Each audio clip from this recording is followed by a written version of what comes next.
8 mëkatet financiare sipas Biblës. Mirë se erdhët në këtë video të veçantë, ku do të flasim për një temë që prek jetën e secilit prej nesh, financat dhe si ato lidhen me parimet shpirtërore. Sot do të zbërthejmë 8 mëkate financiare që, sipas një perspektive biblike, bllokojnë bekimet e Zotit dhe na mbajnë në një lloj burgu financiar. Këto pika nuk janë thjesht këshilla praktike, por mësime të thella që vijnë nga shkrimet e shenjta, të cilat na ftojnë të reflektojmë mbi zakonet tona dhe të ndryshojmë drejtimin, duke u përqendruar plotësisht në shpjegime të detajuara. Do të zhytemi në secilën pikë me narrative të pasura, shembuj real, citate biblike dhe analiza të thella, për të kuptuar se si këto mëkate na pengojnë dhe si mund t'i kapërcejmë ato. Miqtë e dashur, para se të ndiqni këtë video, mos harroni të pëlqeni faqen tonë dhe të shpërndani videot miqve tuaj. Është shumë e rëndësishme për ne për mirëmbajtjen dhe rritjen e faqes sone. Nëse jeni gati të merrni një udhëtim shpirtëror dhe praktik drejt lirisë financiare, le të fillojmë menjëherë. Do të trajtojmë secilën pikë një nga një, duke e zbërthyer në mënyrë fantastike. Do të fillojmë me kuptimin bazë, pastaj do të eksplorojmë rrënjët biblike, do të japim shembuj nga jeta e përditshme, do të diskutojmë pasojat dhe në fund, do të ofrojmë hapa praktik për ndryshim. Në fund të videos do të kemi një përfundim që lidh të gjitha bashkë. Le të nisemi me pikën e parë. Pika 1. Përtatësia, lutja pa veprim. Le të fillojmë me përtatësinë, ose siç e quajmë ndonjëherë, lutja pa veprim. Kjo është një nga mëkatet më të fshehura financiare, sepse duket si diçka e pafajshme. Shumë njerëz luten çdo ditë për një punë më të mirë, për më shumë të ardhura, apo për një mundësi të re biznesi. Ata thonë: "O Zot, më jep një punë që paguan më mirë." Por pastaj, ata nuk bëjnë asgjë për ta realizuar këtë. Nuk përditësojnë CV-n e tyre, nuk kërkojnë në portale pune, nuk ndjekin kurse online për të përmirësuar aftësitë, dhe thjesht presin që bekimi të bjerë nga qielli si mana në shkretëtir. Bibla na mëson qartë se besimi pa vepra është i vdekur. Në letrën e Jakobit thuhet: "Kështu edhe besimi, në qoftë se nuk ka vepra, është i vdekur në vetvete." Kjo nuk do të thotë se lutja nuk është e rëndësishme, ajo është thelbi i gjithçkaje, por lutja duhet të shoqërohet me veprim. Imagjinoni një fermer që lutet për një korrje të bollshme, por nuk mbjell faren, nuk ujë tokën dhe nuk kujdeset për bimën. Si mund të presë fryte? Po kështu, në financa, përtatësia na bën të presim pasivisht duke na mbajtur në një cikël varfërie. Le të marrim një shembull real. Supozoni një të ri që ka mbaruar universitetin dhe lutet për një punë në fushën e teknologjisë. Ai kalon ditët duke shikuar filma ose duke lundruar në rrjetet sociale, duke menduar se Zoti do ta sjellë mundësinë në derë. Por pas muajsh, ai ende është pa punë dhe fillon të fajsoj fatin ose të tjerët. Pasoja? Jo vetëm mungesa e të ardhurave, por edhe humbja e vetbesimit, depresioni dhe një distancë nga Zoti, sepse mendon se lutjet e tij nuk dëgjohen. Por pse është kjo një mëkat financiar?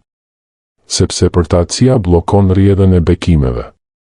Në fjalët e urta, Bibla thotë: "Dora e përtatësve bën të varfër, por dora e të zellshmëve bën të pasur." Kjo na tregon se Zoti dëshiron të na bekojë, por ai pret që ne të marrim hapa.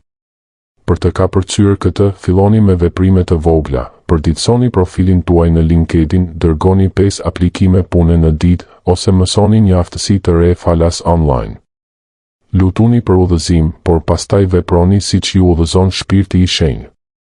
Në këtë mënyrë, ju hapni dyert për bekimet që Zoti ka përgatitur për ju. Kjo pikë na mëson se financat nuk janë vetëm numra në llogari, por një reflektim i disiplinës sonë shpirtërore. Nëse e zbatojmë këtë, do të shohim ndryshime të mrekullueshme. Le të kalojmë te pika e dytë. Pika 2. Borxhi. Tani le të flasim për borxhin, të cilin videoja origjinale e cilëson si një formë skllavërie moderne. Borxhi është kudo sot: karta krediti, kredi për shtëpi, makina, apo edhe kredi studentore. Shumë njerëz mendojnë se borxhi është normal, madje i nevojshëm për të avancuar në jetë.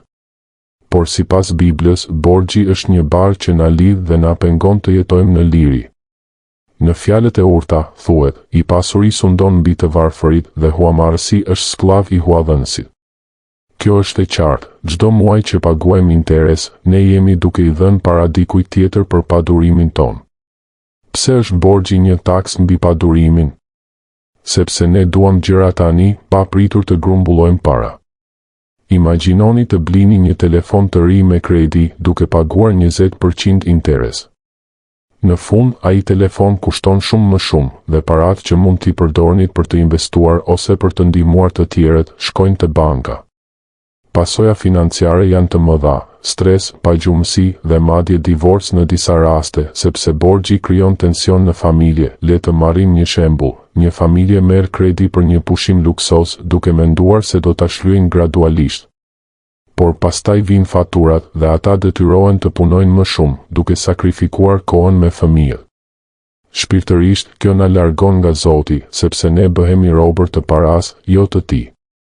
Bibla na këshillon të shmangim borxhin sa më shumë të jetë e mundur. Në Bibël thuhet, mos i detyrohuni askujt asgjë, përveç se të doni njëri tjetrin. Për të dalë nga ky mëkat, filloni duke krijuar një buxhet që shmang borxhet e reja. Shlyeni ato ekzistuese duke përdorur metodën borxhi i borxhit, shlyeni së pari borxhet me interes të lartë. Kurseni për emergjenca që të mos keni nevojë për kredi. Lutuni për durim dhe mençuri dhe shihni si Zoti ju çliron. Borxhi nuk është fati juaj, është një zgjedhje që mund ta ndryshoni. Pika 3. Kopratësia, mungesa e bujarisë. Kopratësia ose mungesa e bujarisë është një mëkat që na pengon të marrim bekimet e plota. Shumë njerëz mendojnë se të dhënit është një humbje, por Bibla thotë të kundërtën. Zoti thotë, sillni të gjitha të dhjetat në shtëpinë e thesarit dhe provomoni tani në këtë, thotë Zoti i ushtrive, nëse nuk do t'ju hap dritaret e qiellit dhe do t'ju derdh bekime pa mas. Të dhënit e të dhjetës, 10% e të ardhurave, nuk është një detyrim, por një mundësi për të hapur dyert e bekimeve. Pse është kopratësia një bllokues? Sepse paraja duhet të rrjedhë si një lumë, jo të mbetet si pellë. Nëse mbajmë gjithçka për vete, ne nuk zhvillojmë karakterin e nevojshëm për të menaxhuar pasurinë. Imagjinoni një person të pasur që nuk jep asgjë për të varfërit ose kishën. Ai mund të ketë para, por zemra e tij është e thatë dhe bekimet e vërteta, paqja, gëzimi, mungojnë. Shembull, një biznesmen që fiton shumë, por nuk ndihmon askën. Pas një kohe, biznesi i tij dështon, sepse mungesa e bujarisë krijon një cikël negativ. Pasoja? Jo vetëm varfëri financiare, por edhe izolim social dhe shpirtëror. Për të ndryshuar, filloni me dhënie të vogla, 1% në fillim, pastaj rriteni. Jepni me gëzim, siç thot Bibla, secili le të jap sipas i ka vendosur në zemër të vet, jo me keqardhje ose me detyrim, sepse Zoti e do atë që jep me gëzim. Bujaria nuk është humbje, është investim në mbretërinë e Zotit. Pika 4. Mashtrimi. Mashtrimi është një mëkat që premton pasuri të shpejtë, por sjell shkatërim. Shumë njerëz fitojnë para duke gënjur klientët, duke shmangur taksat ose duke mashtruar në punë. Por Bibla është e qartë, në fjalët e urta thuhet, fitimi i thesarit me gjuhë gënjeshtare është një avull që zhduket, një kurth vdekjeje. Pasuria e tillë shtëron shpejt sepse vjen me pasoja. Shembull, një shitës që premton produkte false. Klientët kthehen, reputacioni humbet dhe biznesi falimenton. Pasoja? Jo vetëm humbje financiare, por edhe humbje e integritetit dhe ndoshta probleme ligjore. Shpirtërisht, mashtrimi na largon nga Zoti, sepse ai është e vërteta, për të kapërcyer, jetoni me ndershmëri, paguni taksat, thoni të vërtetën në biznes dhe besoni se Zoti do t'ju bekojë për integritetin. Siç thot Bibla, kam qenë i ri dhe tani jam plak, por nuk kam parë të drejtin të braktisur.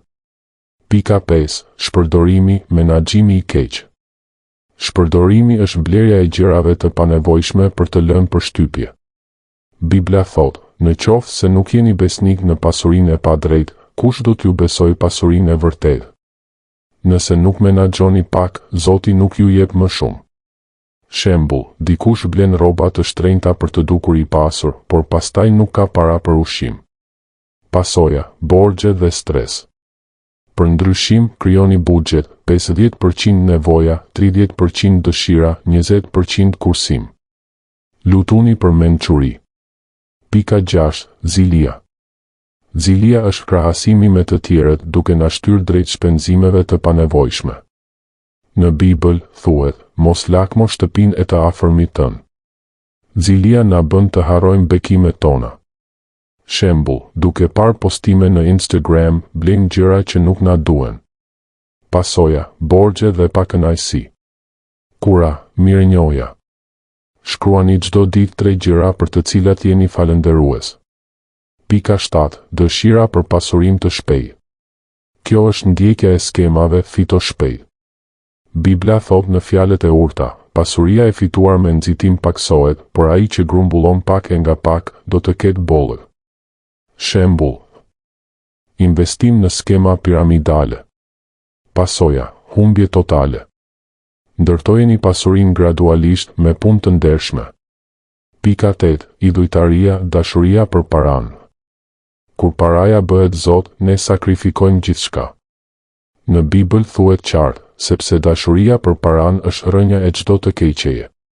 Shembull. Punë e tepërt duke lënë pas familjen. Pasoja, vetmi. Vendosni Zotin të parin. Përfundimi. Këto 8 mëkate na mbajnë në burg financiar, por pendimi dhe ndryshimi hapin dyrë. Vendosni vlerat shpirtërore të parat dhe prosperiteti do të vijë. Faleminderit që na ndoqët. Abonohuni për më shumë.